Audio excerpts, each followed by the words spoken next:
Assalamualaikum warahmatullahi wabarakatuh. Nama saya Siti Hajar binti Ahmad, pelajar Open University Malaysia Al-Star, ingin membentangkan mengenai tugasan HBSE 3303, ciri-ciri dan perkembangan kanak-kanak berkeperluan khas. Okey. Dalam pembentangan tugasan ini, saya ditugaskan untuk mendalami topik-topik mengenai strategi yang boleh digunakan untuk mengajar kanak-kanak yang telah dikenal pasti berdasarkan kekuatan, kecerdasan, Aiman, bukan nama sebenar, untuk dinilai berdasarkan teori kecerdasan pelbagai oleh Howard Gardner.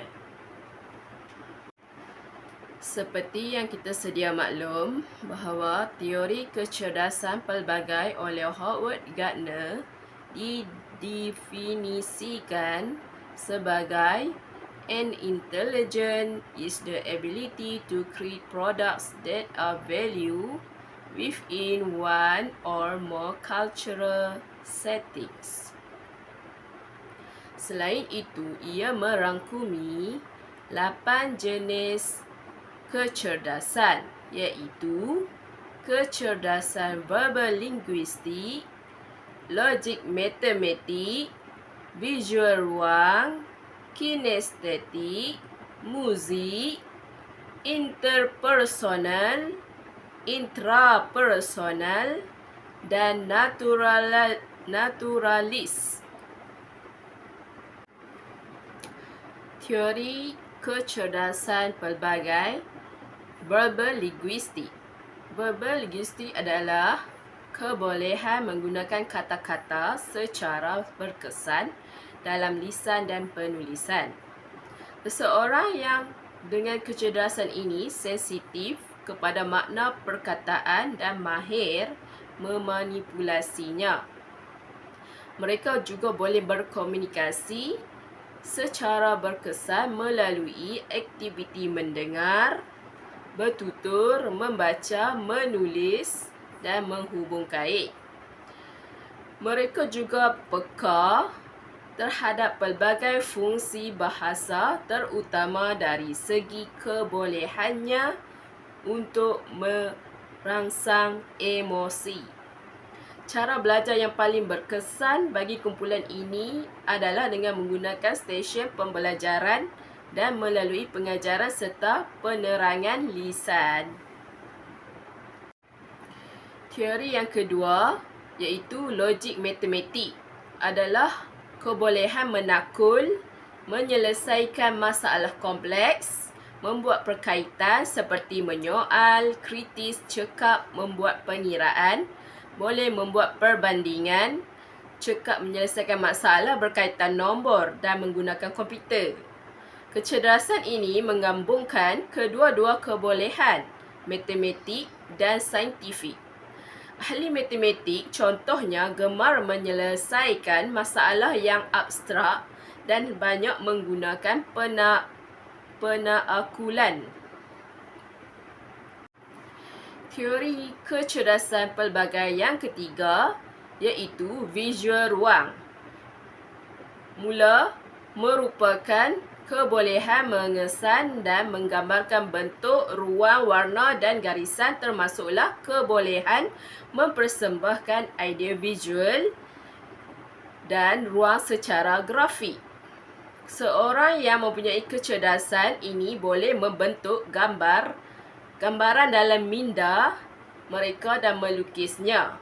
Mereka juga berkebolehan dalam bidang seni dan kreatif, menggunakan warna, membaca peta dan mempunyai daya imajinasi yang kuat. Mereka belajar dengan berkesan melalui tunjuk ajar, video, gambar rajah serta boleh memberi sumbangan kepada projek kumpulan melalui carta dan gambar rajah. Teori kecerdasan yang keempat ialah kecerdasan kinestetik. adalah kebolehan menggunakan badan untuk menyatakan idea, perasaan dan untuk menyelesaikan masalah, termasuklah kemahiran fizikal seperti koordinasi, fleksibiliti, kepantasan dan keseimbangan. Seseorang yang mempunyai kecerdasan ini mahir dalam memanipulasi objek dan aktiviti yang melibatkan kemahiran motor halus dan motor kasar. Mereka gemar aktiviti fizikal seperti menari, bermain dan bersukan, serta cekap dalam aktiviti menggunakan kemahiran motor. Mereka berkebolehan untuk belajar melalui perbuatan seperti simulasi, permainan, main peranan dan membina model. Teori kecerdasan yang kelima. Kecerdasan muzik adalah kebolehan mengesan ritma, nada dan melodi, termasuklah kemahiran mengenal lagu dan mengubah tempo dan irama dalam melodi yang mudah. Seseorang yang mempunyai kecerdasan ini juga sensitif kepada bunyi, seperti suara manusia dan alat muzik. Semua orang mempunyai kecerdasan muzik, tetapi pada darjah yang berbeza, ada yang lebih berkemahiran daripada yang lain. Teori kecerdasan pelbagai yang keenam, iaitu kecerdasan interpersonal, adalah kebolehan memahami perasaan, motivasi, tabiat serta hasrat orang lain. Mereka yang mempunyai kecerdasan interpersonal boleh bekerjasama dalam kumpulan serta berkomunikasi secara lisan atau tanpa lisan dengan orang lain. Pada tahap yang mudah kecerdasan ini, termasuklah kebolehan seorang kanak-kanak mengenal dan sensitif kepada mood orang dewasa sekelilingnya.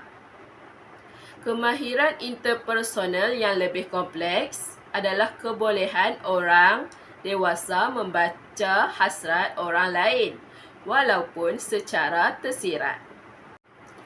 Teori kecerdasan yang ketujuh. Kecerdasan intrapersonal pula adalah merupakan kebolehan memahami diri sendiri dari segi kekuatan, kelemahan, hasrat, keinginan, termasuklah kemahiran membandingkan diri sendiri dengan orang lain dan mengetahui bagaimana mengawal perasaan. Mereka yang mempunyai kecerdasan ini mempunyai keyakinan yang tinggi terhadap kebolehan diri sendiri, mempunyai pegangan dan prinsip serta azam yang kuat dan boleh berdikari. Mereka juga boleh memahami perasaan orang lain dan mempunyai daya tumpuan dan refleksi yang tinggi. Mereka lebih suka belajar bersendirian dari perpustakaan atau di stesen-stesen pembelajaran dan berkebolehan membuat laporan jurnal yang baik. Teori kecerdasan yang ke-8, iaitu kecerdasan naturalis, iaitu adalah kebolehan mengenal, mengklasifikasi dan menghargai tumbuh-tumbuhan, bahan galian dan haiwan, termasuklah batu batan, rumput rampai serta semua jenis flora dan fauna di persekitaran. Mereka yang mempunyai kecerdasan ini juga boleh berkebolehan melihat perhubungan dan polar yang rapat antara alam tumbuhan dan antara kehidupan haiwan. Pelajar yang mempunyai kecerdasan naturalis belajar dengan lebih berkesan melalui aktiviti luar kelas. Soalan yang kedua iaitu berdasarkan kekuatan kecerdasan kanak-kanak yang telah dipilih berdasarkan teori kepelbagaian kecerdasan Howard Gardner mengenai seorang kanak-kanak yang dipilih, iaitu yang bernama Aiman, bukan nama sebenar. Aiman mempunyai kecerdasan visual ruang, iaitu mempunyai daya visual yang sangat baik dan mampu mengingat sesuatu perkara yang dilihat olehnya. Yang kedua, kecerdasan kinestetik. Aiman mempunyai cara berfikir yang unik sehingga boleh membawa kepada idea yang kreatif dan inovatif.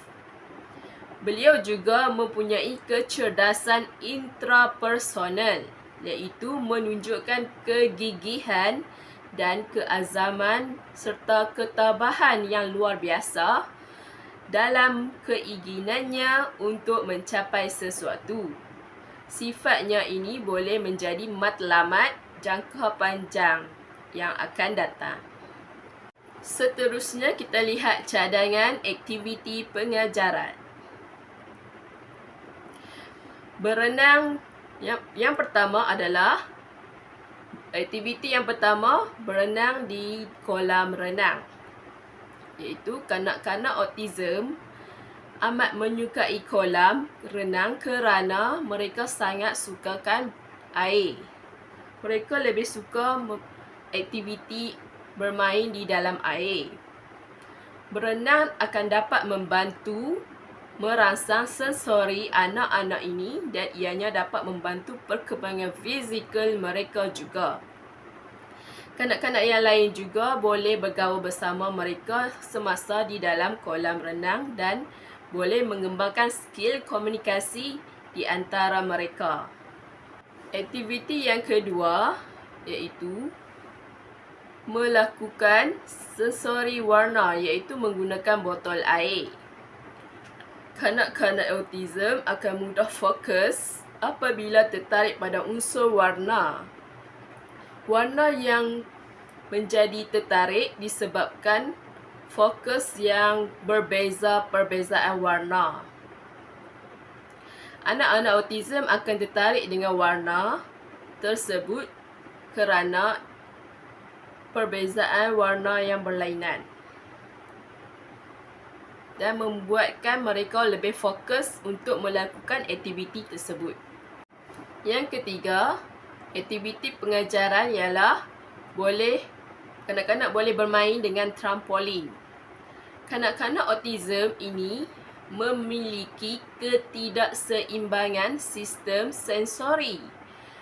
Apabila mereka bermain di atas trampolin, mereka akan belajar merasakan berbagai posisi tubuh dan respon tubuh. Apabila mereka melompat dan mengimbangkan tubuh pada trampolin, ia membantu anak mengintegrasikan berbagai sistem tubuh. Aktiviti yang keempat iaitu bermain Lego. Blok mainan Lego mempunyai pelbagai warna, bentuk dan ukuran. Ia juga membantu membangunkan kepercayaan diri anak-anak autism semasa bermain.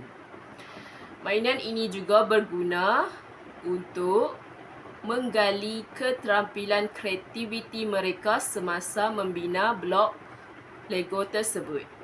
Aktiviti yang kelima iaitu stesen menghidu, iaitu menggunakan deria hidung. Aktiviti ini amatlah unik dan sesuai bagi anak-anak autism untuk mengenal pasti bau yang berbeza. Deria bau juga tergolong dalam sensori utama. Jadi untuk pembesaran mereka, aktiviti ini boleh mencetuskan idea mereka untuk membezakan bau-bau yang ada. Apabila menghidu bau yang berbeza seperti bau masam, manis, hanyir, bau pudina, bau minyak wangi dan sebagainya, dapat merangsang deria hidup kanak-kanak untuk lebih peka dan menguatkan sensori deria mereka. Di samping itu, sebagai rasionalnya, aktiviti pengajaran yang dicadangkan, yang pertama, kanak-kanak dapat menguatkan kemahiran motor kasar melalui aktiviti bermain dalam air.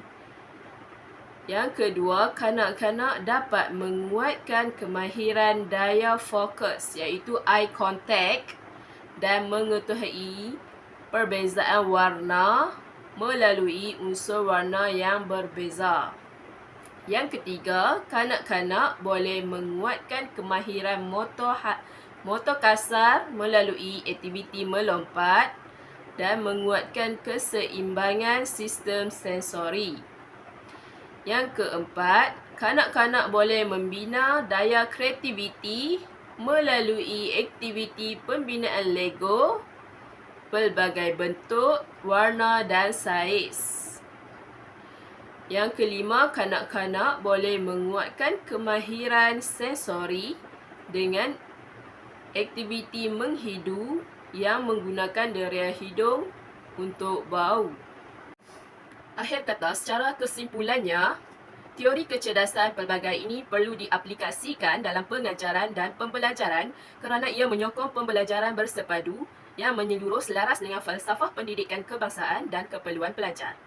Di samping itu, pendekatan ini dilihat dapat menerima persamaan dan perbezaan antara individu dengan mengakui bahawa setiap pelajar adalah unik dengan cara pembelajaran yang berlainan. Ia juga diyakini dapat meningkatkan harga diri, kreativiti dan motivasi melalui pengajaran dan pembelajaran yang menyeronokkan. Selain itu, pendekatan ini dapat mewujudkan suasana pembelajaran secara kolaboratif di sekolah dan menggalakkan inovasi dan penyelidikan baru dalam pengajaran. Sekian, terima kasih. Assalamualaikum.